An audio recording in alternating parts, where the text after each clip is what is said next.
Hi guys, good afternoon and welcome back to my YouTube channel. Nandito tayo sa GMCI Agri Farm. Ang ganda dito dahil marami silang tanim na mga sili, talong, ano pa yung tanim nila dito, mga bulaklak, tapos mga prutas, lemon, meron ding mga kalamansi, mulberry. So yun po yung mga tanim nila dito. So tara, pagsalan natin itong GMCI Agri Farm.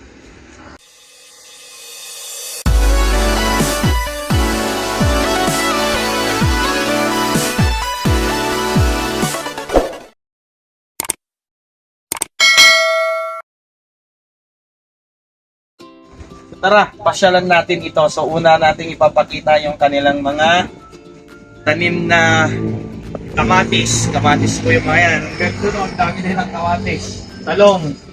Dito din yung mga talong na paninda nila. Yan. So sili. Napakadaming sili din. At ang may-ari pala dito pwede daw mag-reseller. Kaya kung gusto nyo pa mag-resell ng kanyang mga tinda, pumunta lang po kayo dito para bumili sa kanila. So matatagpuan to sa Santa Maria, Pangasinan. Ayan, yung mga tanim lang po. Ito yun, para sa church. Dito ang nilang mga tanim. So dito sa part na to, titignan natin sa part na to.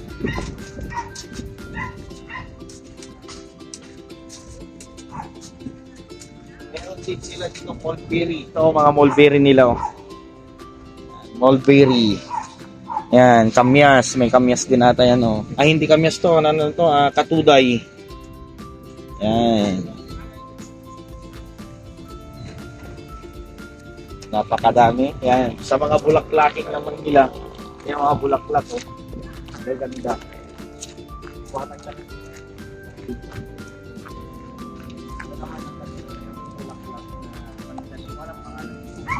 Dito sa part na to, yung kanilang mga bulaklak.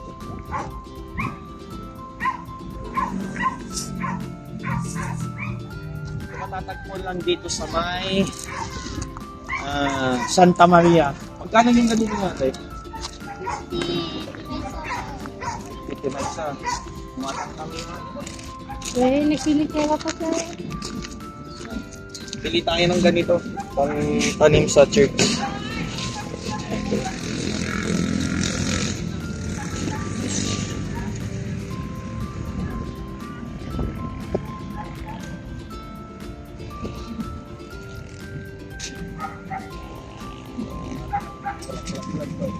Ito yan. Bibilin namin. Malalaki na.